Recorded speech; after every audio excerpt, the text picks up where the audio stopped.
Okay, welcome back, everybody. We are this week in Parshat Tazria Mitzorah, and it talks a lot about the Mitzorah, someone who has sarat. So what was sarat? Anyone know? Okay. Yes. Well, it was a blemish on the skin, yes. Yes.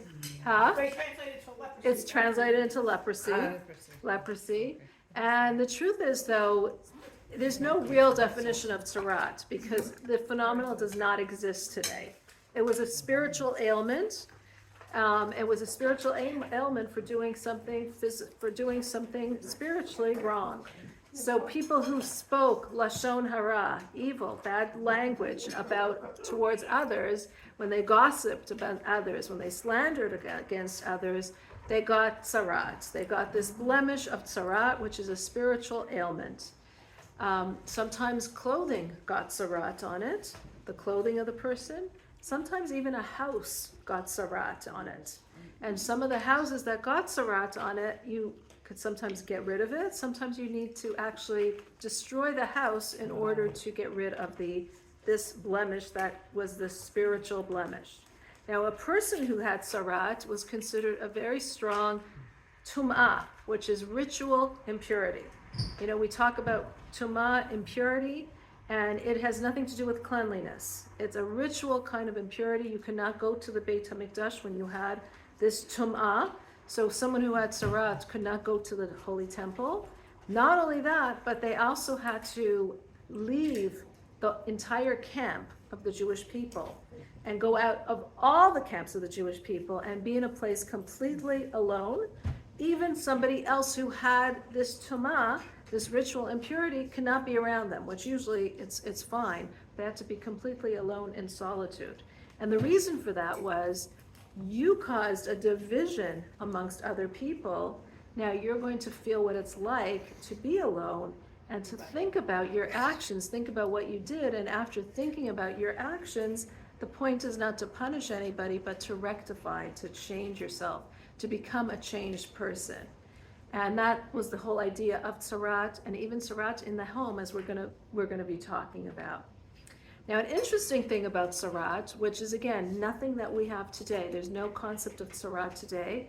We speak so much lashon hara that we'd all be covered in tzara'at, and so we couldn't have this. So it obviously shows the highness, the loftiness of the generation, because this was not something that was so common, and that's why tzara'at was a phenomenon then. Today we don't have that because we have too much of this negativity amongst us. But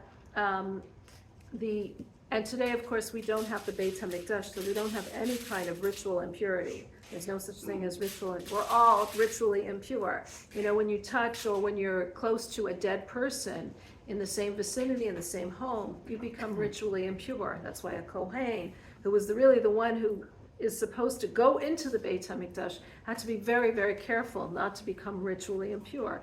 So again, there's different kinds of impurity. Not always does it mean anything that you've done wrong. Like you're in a room with a dead person, you didn't do anything wrong. There's nothing wrong with a dead person. To the contrary, we hold a dead person in the body, and we're so careful to give it dignity and to treat it properly. So we don't look down at any.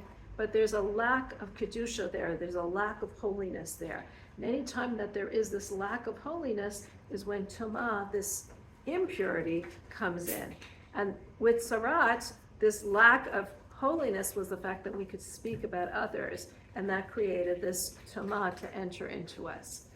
Now, it's very interesting, even though we do not have these laws of tzara'at anymore today. There is no concept of tzara'at. There isn't this blemish of tzara'at. We don't have the Beit HaMikdash, so we don't have even ritual purity today. But nevertheless, every concept in Torah is something that we can learn from. And I want to show you how even in this idea of tzara'at, which is an idea that we can't even translate, because we say it's leprosy, but it's not even. It's a spiritual ailment. But even in tzara'at, there's lessons that we need to learn for us today in how we behave and in our conduct. And I want to talk about two different things. One part is the person who gets tzara'at, And the second part is about the house that gets tzarat. And we'll learn lessons from both of them. So first of all, when a person gets tzarat, what happens? In order to be considered someone who has tzarat, you need to have a diagnosis, right? With everything, there's a diagnosis.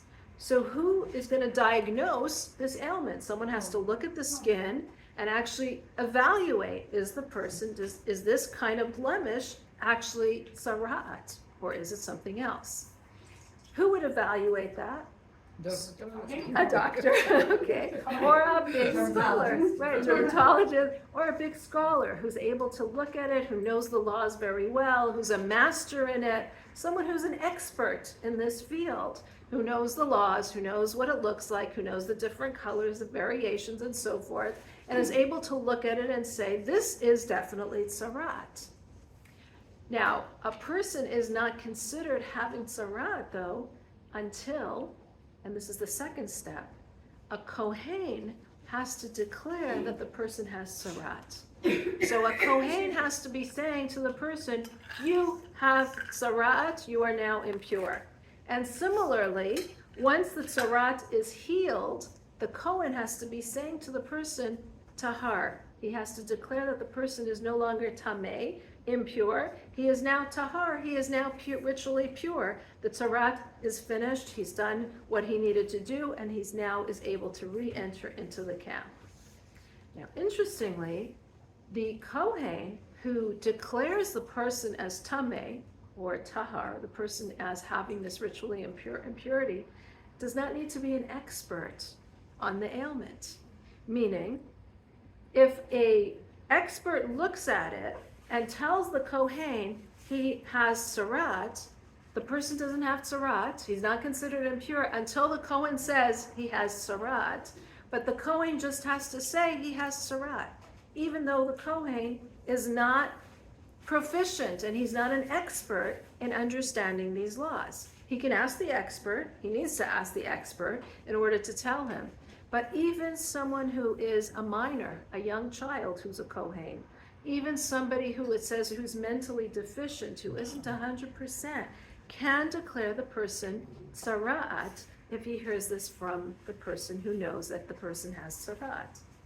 But a person could be the most knowledgeable individual who really understands the laws and really knows them very well, and he could say a definitive diagnosis that this person has tzarat, but no matter what he says, the person is still not considered to have tzarat until the kohen declares it.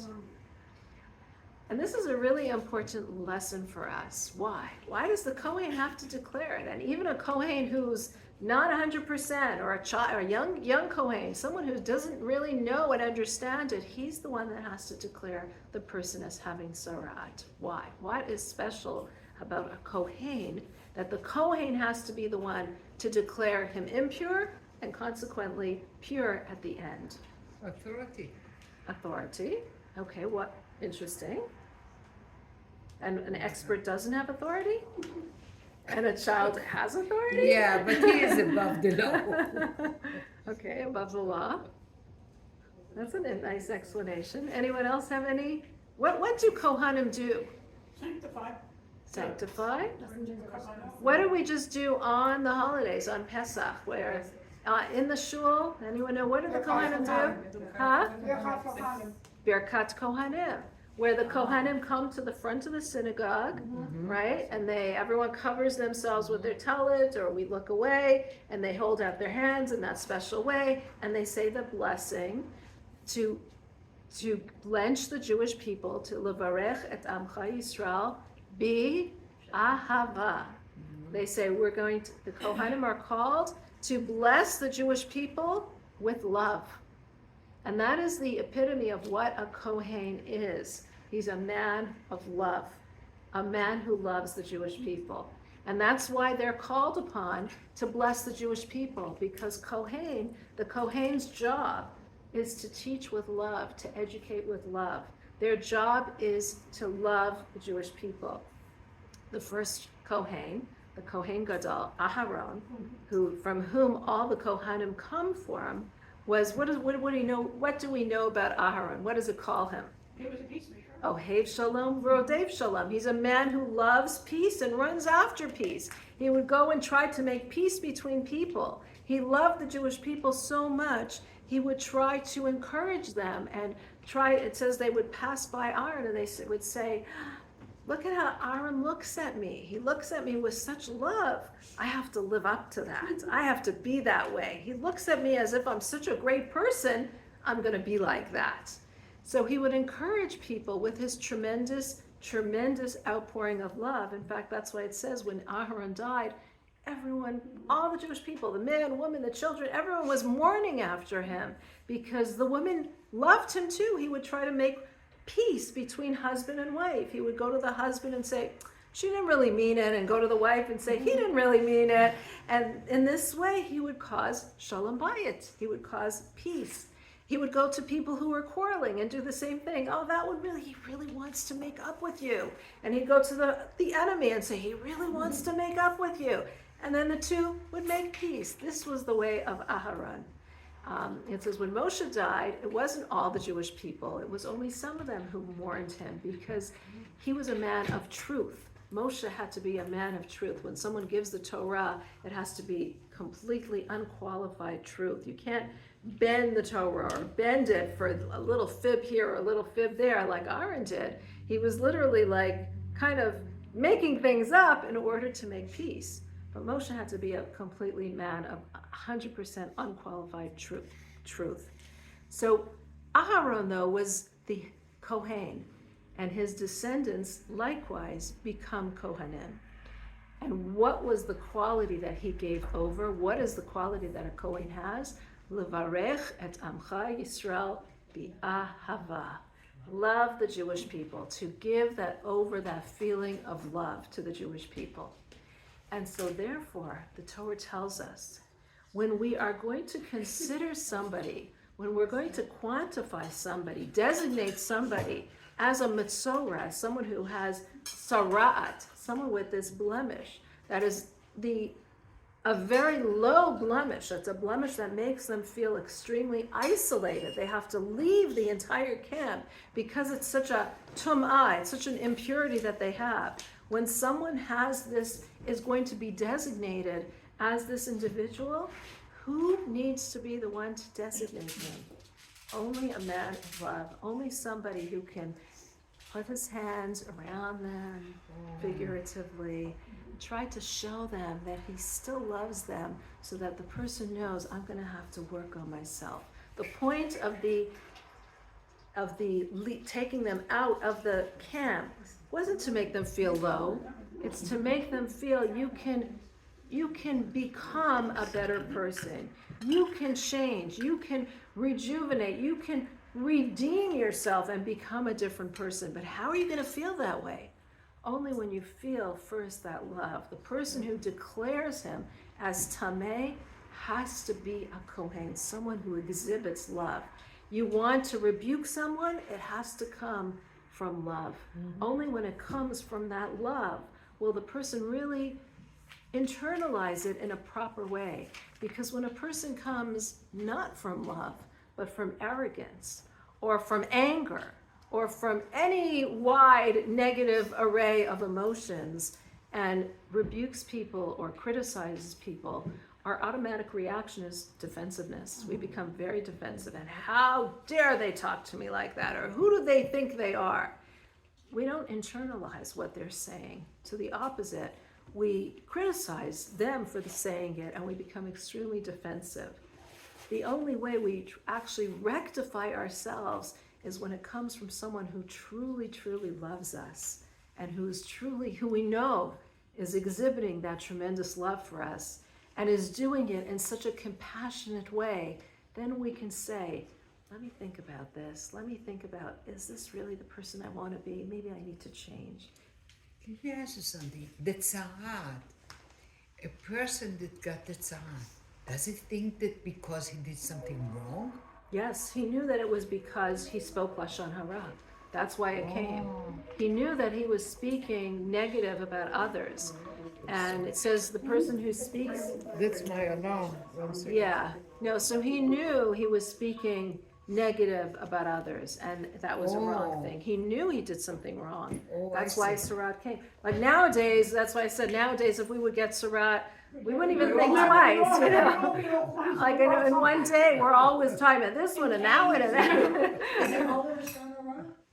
That was why Sarat came, yeah, as it was a punishment for Lashon Hara. It Oh, was wow. to remind you that you did something wrong, and that's why we see Miriam, right? The righteous Right. Miriam, the sister of Moshe, and she didn't mean it in a bad way, but she spoke Lashon Hara against Moshe.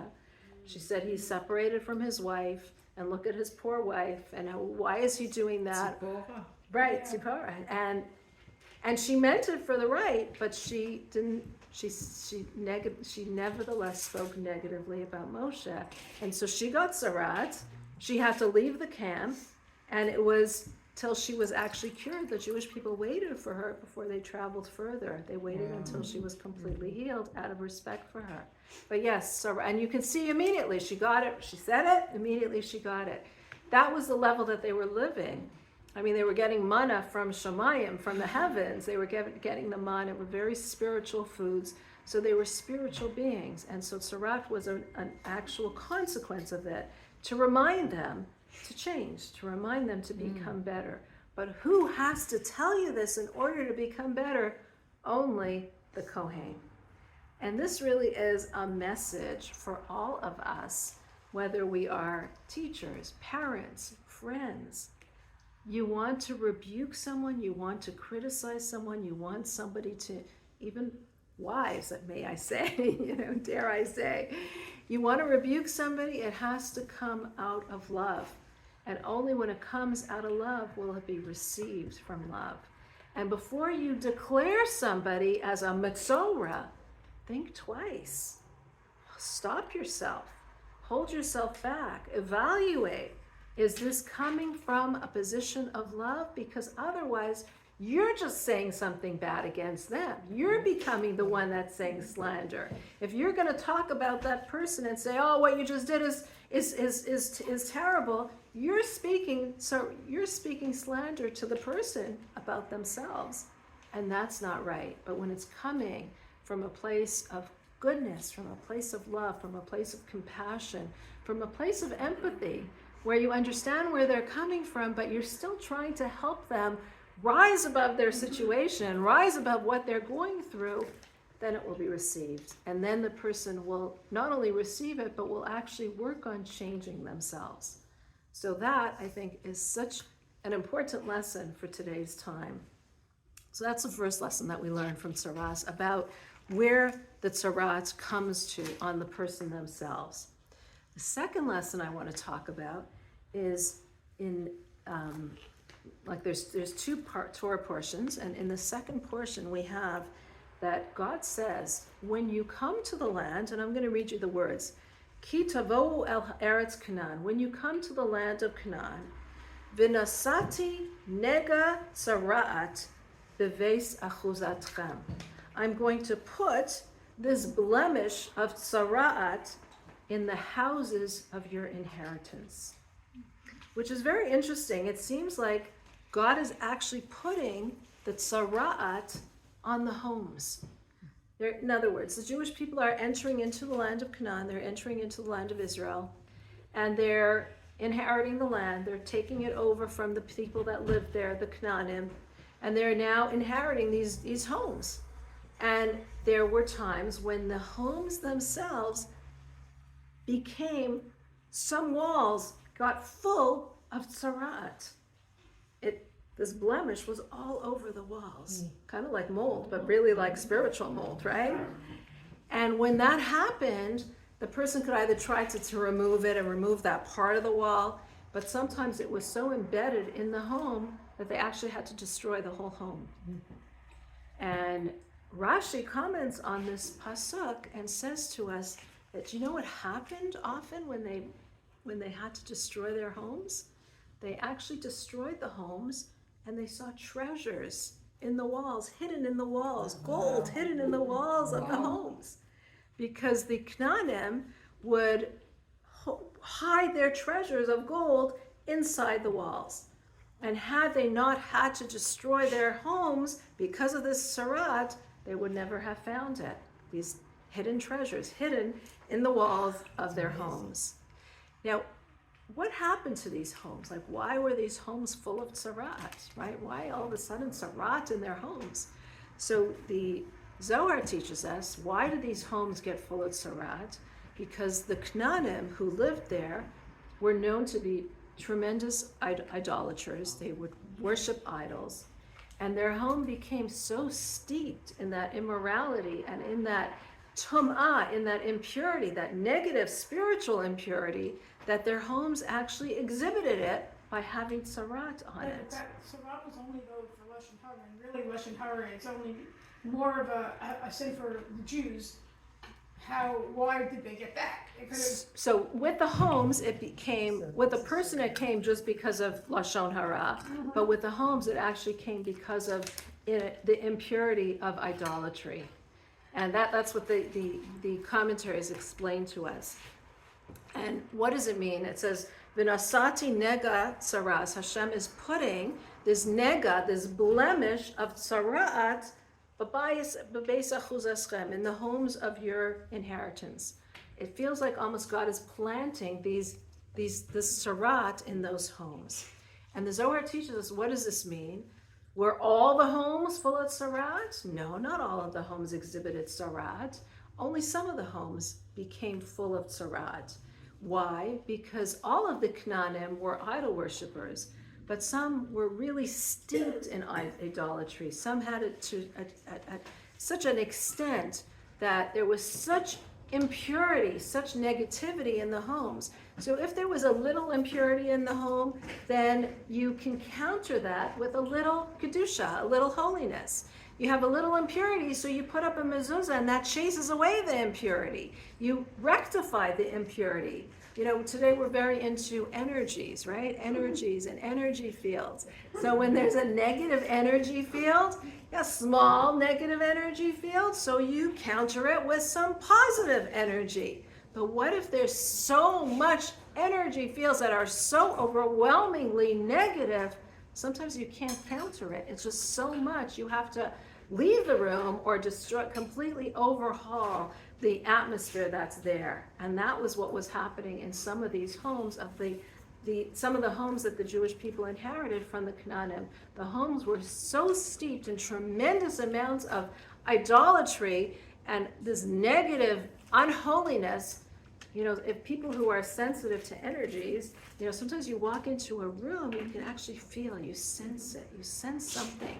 Even if someone was just there before you, you sense it. It's almost like a fragrance. You know, sometimes a person leaves and you can still smell the fragrance. If you're sensitive to smell, you'll smell that perfume, and it's, you know, it's overpowering. So that's the negativity that was in these homes. There was so much negativity that it wasn't good enough to just do a mitzvah, to just put up a mezuzah, to just eat kosher, you know, foods and generate positive energy in the home. It was so steeped in negativity, you actually had to eradicate the home. You actually had to remove the stones, remove the fibers of the home, because it was so saturated in it. Huh? How did they know? So the way that they knew is that sarat would come out. That's the only way that they would know. The sarat would come out. Like mold. Kind of like a mold, like a spiritual mold that was on, imagine a spiritual mold on the walls of the home. You know, you see it, you know, oh, this house has mold. And so they had to actually cut down, you know, if you imagine like certain walls will have mold on it, you have to actually open up the walls, cut down the walls. And replace it with other walls, rebuild it with other, nowadays we use drywall, in those days they used stones. Replace the stones with other stones. That's how much the sarat was there. So they had to replace it, and as they're replacing these walls, these stones, they would see that these treasures are there. And this is again a tremendous lesson for us. You know, there's the words of the Torah, we said that it says, V'nasati nega tzarat. I'm going to put a blemish of tzarat in your home. If we look at the word nega, there, and we rearrange it, and you could tell us if this is true, the word nega is blemish, right? Yes. If you rearrange the word nega, you get the word oneg. What's pleasure? Like oneg Shabbat, right? The pleasure. And this is where we have a quote, Ein b'tova lemala me oneg. There is nothing that is higher and greater than oneg, than pleasure. This is, we're talking about oneg, a spiritual pleasure, a tremendous pleasure that really uplifts you. There's nothing higher in the levels that we talk about than pleasure. It's the highest level. When you feel that pleasure, you feel this freeing atmosphere, freeing situation, freeing frame of mind. Oneg is the highest. When you reach that level of oneg, that's when you're completely free, completely. There's nothing higher than that. And on the other hand, it says, Ve'ein bira'a lemata minega. And there was nothing in the realm of negativity that was lower than this blemish of tzarat. It was a very low blemish, and that's why it taught us that there was something, it came out because of this negativity, this tum'ah, this very strong impurity. And this is teaching us that the whole point of a nega, of a blemish, of something negative, is to turn it into the oneg. And that's what we see with the houses. It's very nice. It's lovely. It's a really deep concept. Yes. We can turn the worst blemish, the worst nega, into, and the whole point of it is to turn it into an oneg. And that's why the Torah tells us, Vinasati, that God put this nega. God put this nega, put these blemishes in our world for us to change it into the oneg, the greatest and highest pleasures. The challenges that we go through, the difficulties that we go through, the blemishes in our lives, even the own blemishes in our own personalities, even those things about our personalities that we need to work on. The whole point of why we were given these blemishes is to become the greatest version of ourselves that's possible, to change this blemish into our highest power, into this greatest oneg, this greatest pleasure, this highest spiritual level. So you were blessed with anger, use the anger to become a real blessing. You were blessed or cursed with frustration or short-temperedness. That whole point of your being blessed with that is to turn that quality into something amazing. That's why it says, for example, that it talks in the Talmud of someone who was born under the constellation of Mars is someone who is going to spill blood, someone who's going to be short-tempered. If you know your astrology and your different months, what each month symbolizes.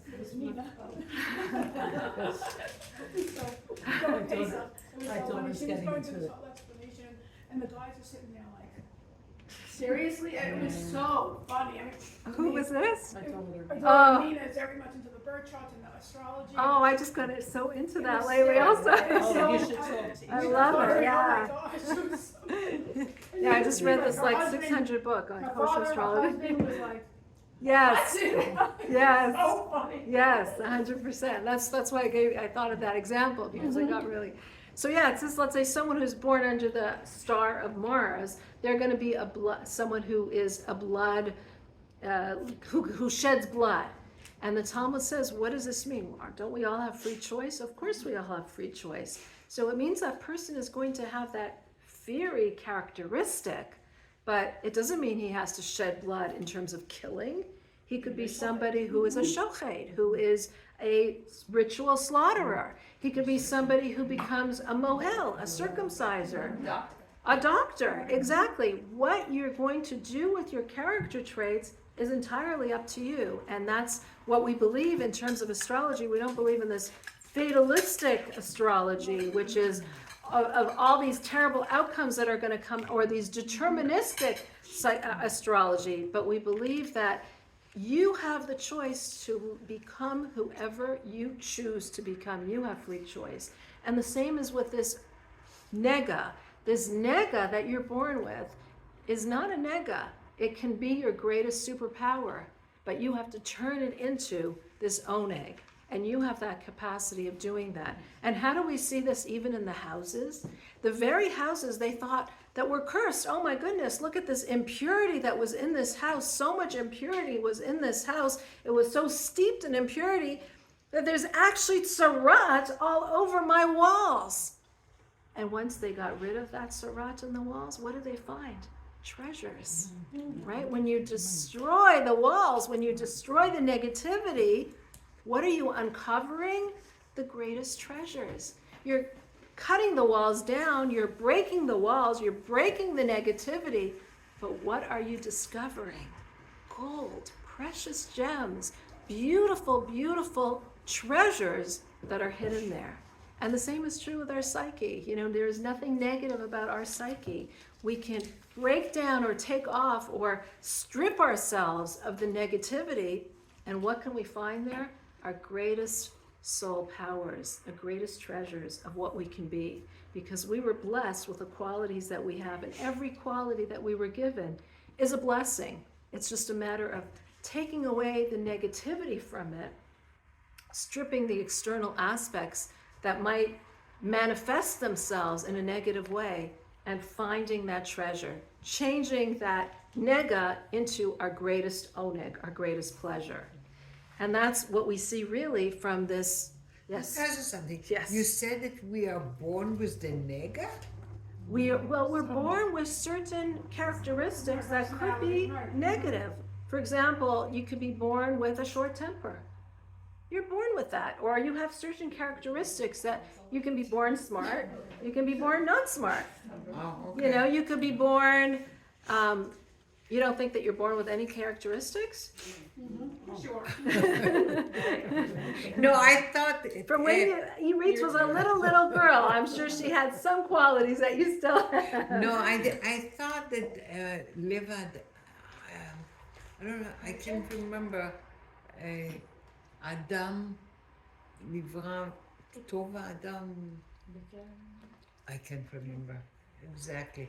The person was born. צלם אלוקים? לא, שהבן אדם נולד טוב בעיקרו. Well, that's our essence. That's our essence. That's our neshama is always good. That's the neshama. That's the part of God that's inside of us. Okay. That's always good. But it's Okay. covered over. We're not always acting that way, right? Go figure. the nefesh elo habahamis, the animalistic self, is full of all kinds of characteristics, not negative, just characteristics that can be channeled to positive, or characteristics that can be channeled to negativity. You know, like we said, you can have a short temper. That means that you can be angry, or it means that you could be passionate. You know, you could be born stubborn. That means you're out to do your goals. Or it could be that you're obstinate. I don't listen to anybody.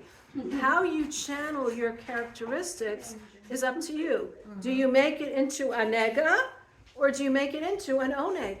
Yeah. That's up to you. And we're Yeah, spending right. our time now during Sphira refining Fighting, these exactly. characteristics each day, each week. Exactly. Yes. Exactly. The hod, the gvura. 100%. And the point is not to know what you are. You should know what you are. You should understand your tchunat hanefesh, your characteristics, your qualities. You should. This is what psychology is all about: understanding yourself, understanding your qualities, understanding what I'm good at, what I'm not so good at, what I can push myself to do more, but what I'm going to always be like. But then what I am like can be channeled for the good, or it could be channeled for the bad. It could be channeled toward nega, or it could be channeled to oneg. And it's up to us. It's up to us. We never lose that free choice in how we're going to channel those characteristics. Okay, now. What, okay. already? No, let's do one more thing. One last point. So that is really the whole point of this whole idea of the house with the tzarat, even though again, we don't have tzarat today, we don't have this tzarat in our homes today, but it was to teach us, an important lesson that whatever you have in your home or in yourself, you can channel it for good or for bad. You can, and sometimes something that seems like such a loss and such a devastation, like you can imagine the person looking at their house, like imagine you wake up to mold in your house, or you're like, oh no, how could it be? So you're waking up and you see this tzarat on your walls and you're thinking, oh, this is horrible, this is terrible, I'm ruined financially, everything. And then guess what? That negative situation turns into this windfall where you're just given the greatest treasures. You're now finding the treasures. And that's, of course, an allegory for our lives. That's to teach us in our lives the same thing. And the same thing is when you look at yourself and you say, oh, I have such a bad character trait.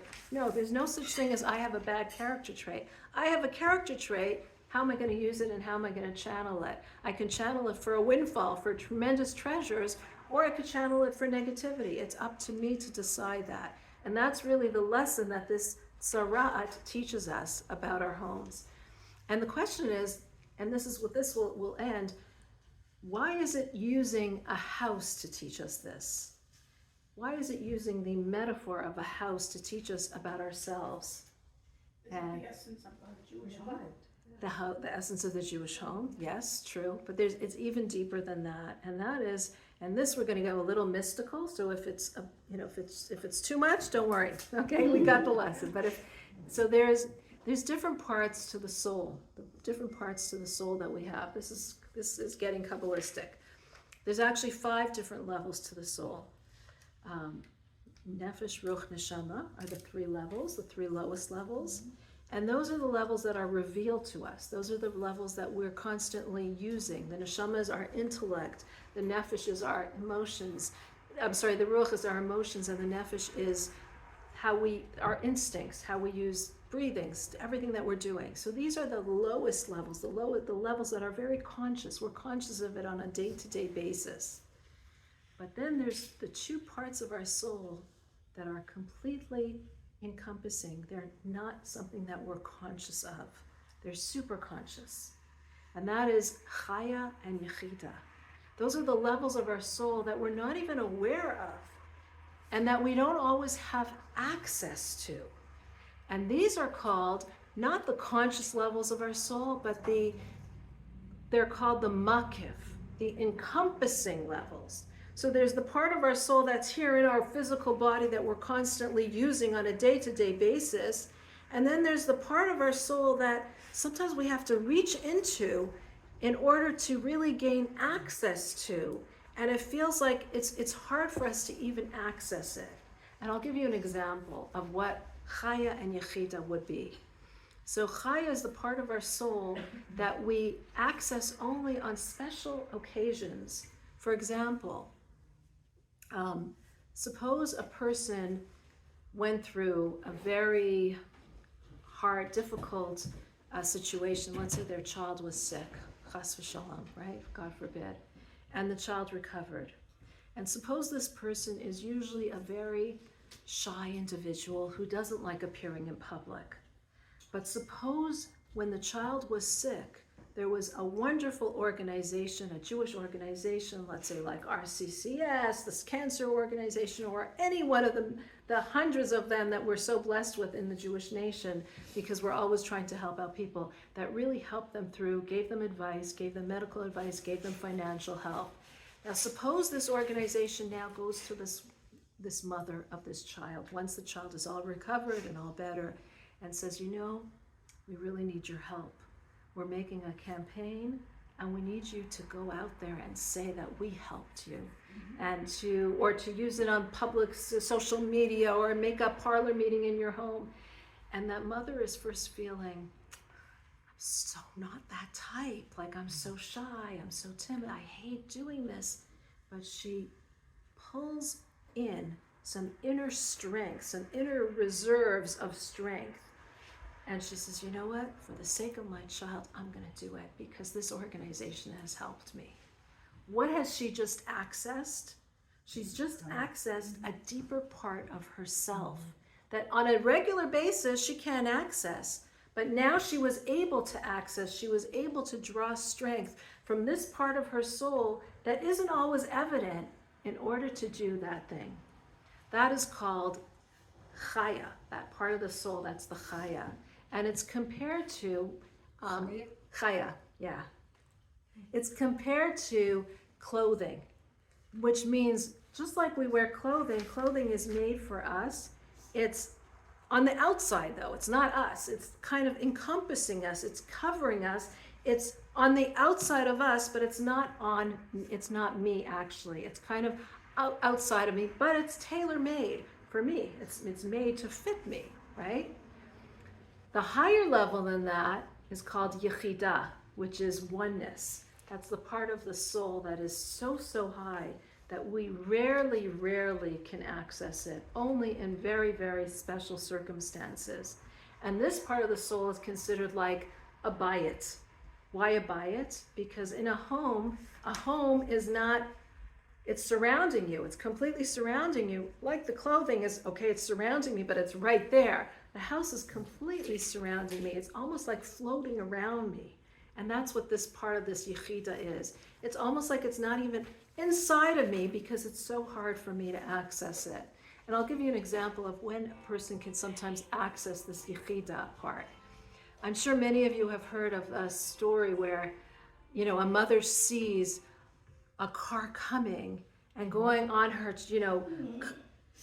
child, and with superhuman strength, she'll actually lift that car up. Where did that come from? Not her own strength. It came from a deep part within herself, a deep part of her soul that on a day-to-day basis, you can't access. But because she had that, she was able to access it.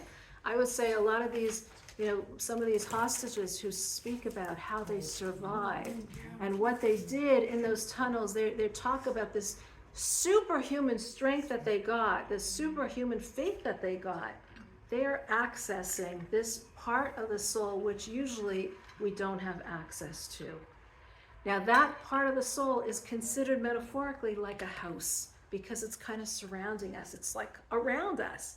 It's where the essence of us comes out. When you're in your home, that's when the essence of what the person comes out. That's when the real person surfaces. But it's around you. And that's why in this example, when we spoke about the house, it specifically gives the example, the metaphor of a house, because we can really access on special occasions that part of ourselves. And we don't even need that yechida, but when we do access it, we can actually really transform any nega into the greatest and highest oneg. But the point of these onegs, of this nega and the oneg, is that Hashem has specifically placed it here in this world. We have to realize that whatever we've been given has been placed in this world from God so that we can bring out its greatest potential.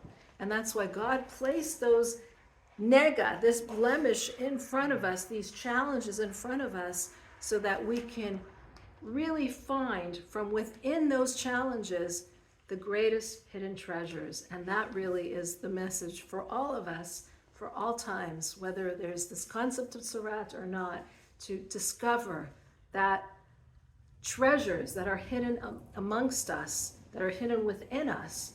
And the only way sometimes to do it is to break that facade of the exterior and break the negativity. But once we do it, we can uncover the greatest things. And that's why we're really planted in this world for.